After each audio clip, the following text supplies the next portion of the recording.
मैं हूं DK Sinha. L&T को एक मेगा ऑर्डर मिला है ₹10,000 करोड़ से ₹15,000 करोड़ तक का। और इंटरेस्टिंग बात यह है कि ये कोई एक नॉर्मल इंफ्रास्ट्रक्चर ऑर्डर नहीं है। एल&टी चेन्नई में इन्वेडिया B300 जीपीयूज पर बेस्ड इंडिया का largest AI infrastructure facility build करेगा।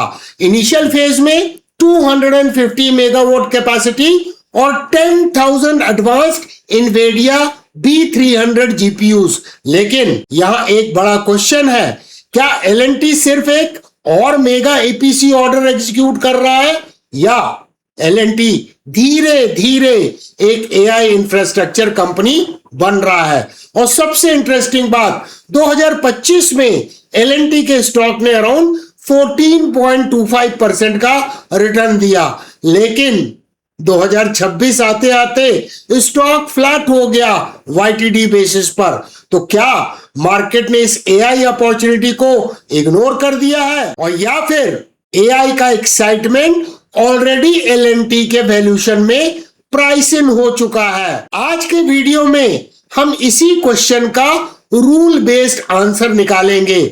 आज हम एल&टी को सिर्फ एक न्यूज के बेसिस पर एनालाइज नहीं करेंगे। सबसे पहले हम सीधा चार्ट पर जाएंगे, प्राइस एक्शन को समझेंगे, मोमेंटम को समझेंगे, रिलेटिव स्ट्रेंथ को चेक करेंगे, और उसके बाद देखेंगे कि एल&टी के फंडामेंटल्स क्या कह रहे हैं। ऑर्डर बुक कितना स्ट्रांग है, एआई फैक्ट्री ऑर्डर बुक का एक्चुअल सिग्निफिकेंस क्या है, कंपनी की वैल्यूएशन रीजनेबल है या एक्सपेंसिव है, स्मार्ट मनी यानी एफआईआई और म्यूचुअल फंड्स क्या कर रहे हैं, और एंड में रूल बेस्ड हाइब्रिड एनालिसिस के बेसिस पर हम देखेंगे एल&टी में इन्वेस्टर को क्या देखना चाहिए और ट्रेडर को क्या देखना चाहिए। तो चलिए बिना टाइम वेस्ट किए हुए चार्ट पर चलते हैं।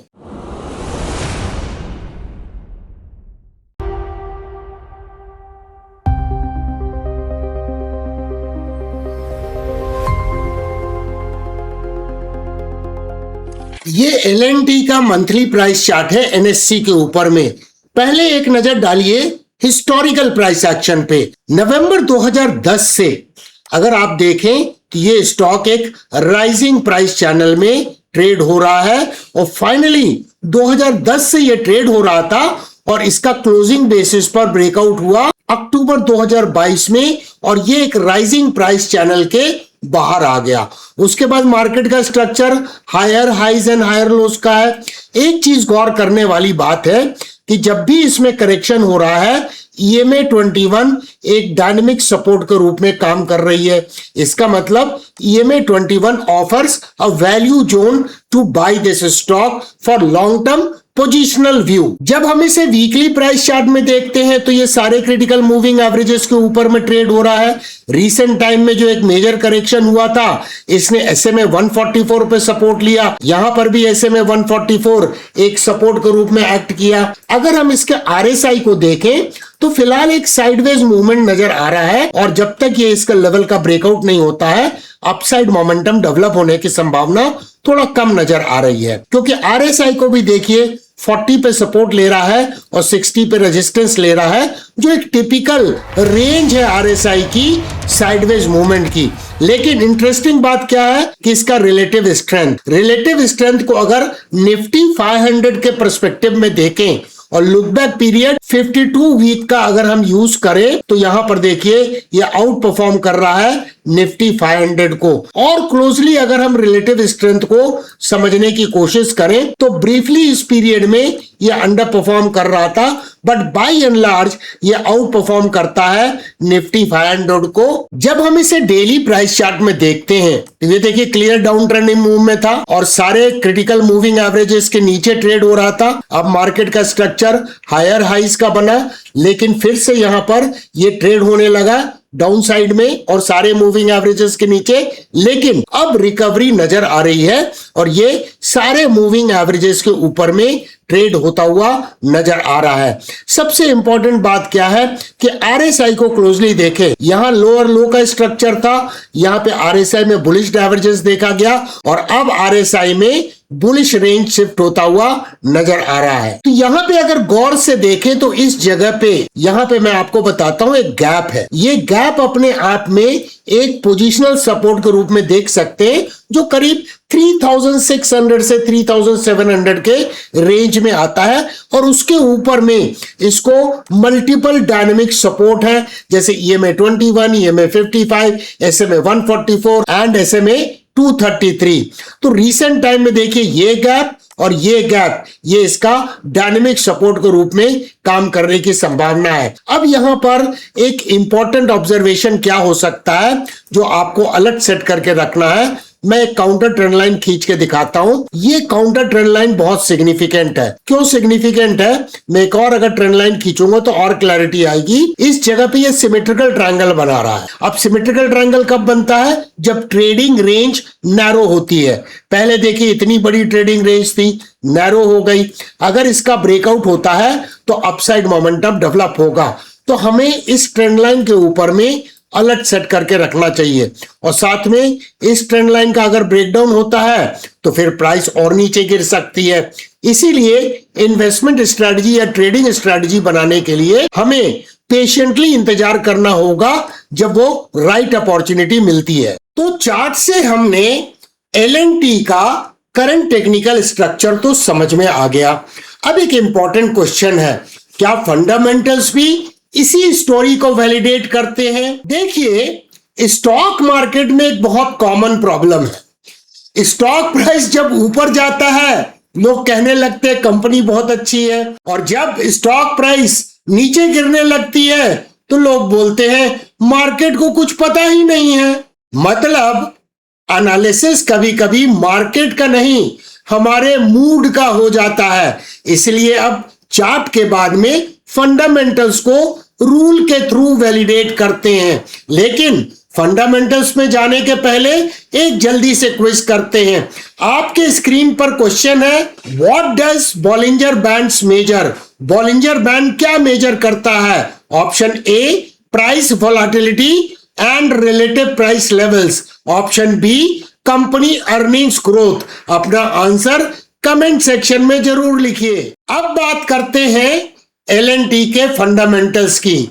सबसे पहले ऑर्डर बुक, क्योंकि इसी से हमें पता लगेगी कि फ्यूचर की रेवेन्यू की विजिबिलिटी कितनी है। 30 जून 2026 तक L&T का कंसोलिडेटेड ऑर्डर बुक एक रिकॉर्ड लेवल पर पहुंच गया है, रुपीस 7.79 लाख करोड़।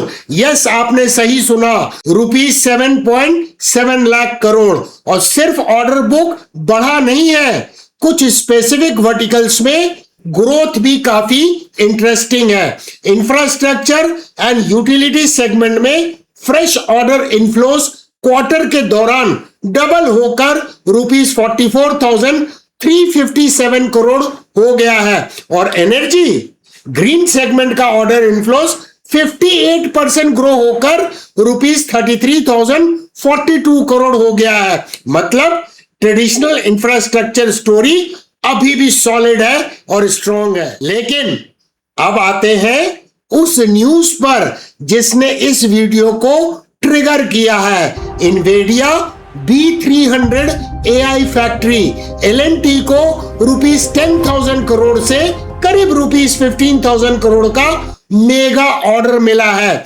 प्रोजेक्ट चेन्नई में बिल्ड होगा। इनिशियल फेज में 250 मेगावाट कैपेसिटी और अप्रोक्सीमेटली 10,000 इन्वेडिया B300 GPUs डिप्लॉय होंगे। अब यहां एक इंपॉर्टेंट डिस्टिंक्शन को समझिए। अगर हम सिर्फ रुपीस 15,000 करोड़ देखेंगे तो कहेंगे वाओ बहुत बड़ा ऑर्डर है। लेकिन L&T के स्केल को देखते हुए हमें एक और क्वेश्चन पूछना चाहिए, इस ऑर्डर का स्ट्रैटेजिक इंपॉर्टेंस क्या है? मेरे हिसाब से यही इस स्टोरी का रियल पॉइंट है। L&T traditionally engineering, construction, infrastructure और एनर्जी के नाम से जाना जाता है। लेकिन AI के लिए क्या चाहिए?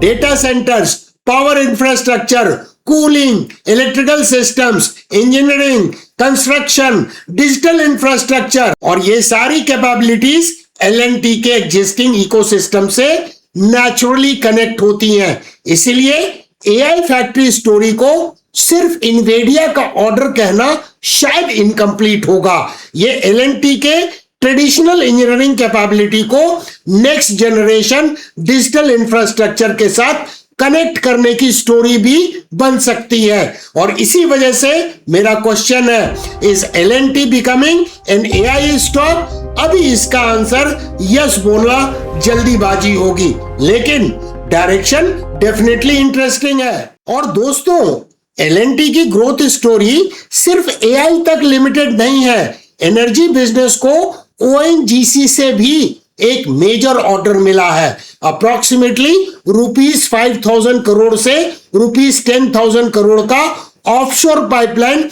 Replacement project. यानी कंपनी के ट्रेडिशनल बिजनेस भी ऑर्डर फ्लो जनरेट कर रहे हैं। Q1 FY27 में कंसोलिडेटेड रेवेन्यू अप्रोक्सीमेटली ₹67,942 करोड़ रहा, जो ईयर ऑन ईयर अराउंड 7% का ग्रोथ है। हाँ, मार्जिन्स पर टेम्पररी प्रेशर जरूर देखा गया, पर्टिकुलरली जियोपॉलिटिकल और middle east supply chain challenges का इंपैक्ट था। लेकिन ओवरऑल पिक्चर में एक इंपॉर्टेंट चीज है, L&T के पास मल्टीपल ग्रोथ इंजिन्स हैं, infrastructure, energy, green energy, digital infrastructure और अब एआई इंफ्रास्ट्रक्चर। अब आते हैं L&T के वैल्यूएशन पर। ट्रेंडलाइन के डेटा के अकॉर्डिंग L&T का PS स्टॉक की स्कोर 5 है, जो एवरेज फाइनेंशियल्स को इंडिकेट करता है।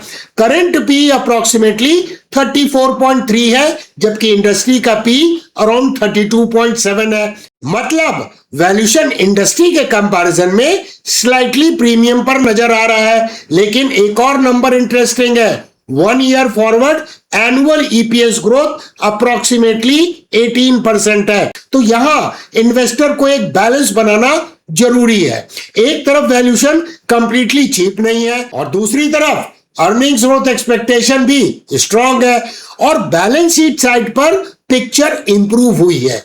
Gross debt to equity ratio 0.95 है, जो प्रीवियस ईयर के 1.12 से इंप्रूव हुआ है। Net debt equity ratio around 0.35 है। अब इंटरेस्ट कवरेज रेशियो भी अराउंड 12 टाइम्स है। यानी डेट को इग्नोर नहीं करना चाहिए, लेकिन करंट नंबर्स ये भी सजेस्ट करते हैं कि debt servicing capability comfortable zone में नजर आ रही है। रूल बेस्ड एनालिसिस में हमें सिर्फ ग्रोथ नहीं देखना है, वैल्यूएशन और फाइनेंशियल स्ट्रेंथ भी साथ में चेक करना जरूरी होता है। अब आता है एक इंटरेस्टिंग पैरामीटर, स्मार्ट मनी। जून 2026 के क्वार्टर में FII होल्डिंग 18.78% से बढ़कर 19.13% हुई है, यानी अप्रोक्सीमेटली 35 बेसिस पॉइंट का इंक्रीज है। लेकिन म्यूचुअल फंड होल्डिंग 20.5% से रिड्यूस होकर 20.1% हुई है।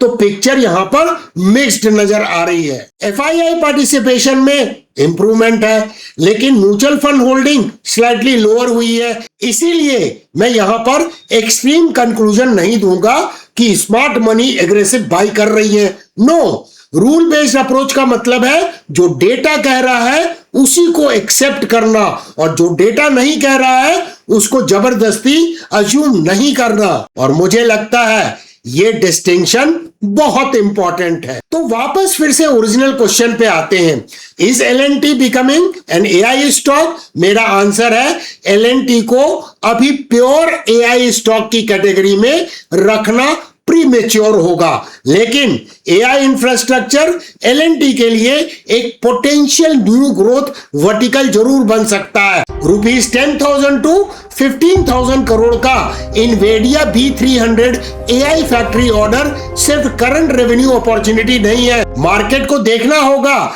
क्या L&T फ्यूचर में ऐसे और AI infrastructure projects repeatedly win करता है, और अगर आंसर यस होता है तब मार्केट L&T को सिर्फ ट्रेडिशनल ईपीसी कंपनी के लेंस से देखना बंद कर सकता है और वही पोटेंशियल एआई री रेटिंग का रियल ट्रिगर होगा। और अगर आप जेन्युइनली सीरियस हैं और सीखना चाहते हैं कि रूल बेस्ड हाइब्रिड एनालिसिस कैसे की जाती है, फंडामेंटल, वैल्यूएशन, स्मार्ट मनी और टेक्निकल्स, ये सारी चीजों को कंबाइन करके, तो डायमंड मेंटरशिप क्लब को आज ही ज्वाइन कीजिए। स्टॉक मार्केट में गेसिंग बैंड करो, मेरा एग्जैक्ट सिस्टम यूज करो, अर्जुन और सूर्या ट्रेडिंग सिस्टम्स। अभी अवेलेबल है कोर्सेज तब पर, but you won't learn alone. Every month includes 4 live Sunday zoom sessions where we review your trades and refine your strategy in real time. 2 complete courses plus weekly live coaching for one simple membership.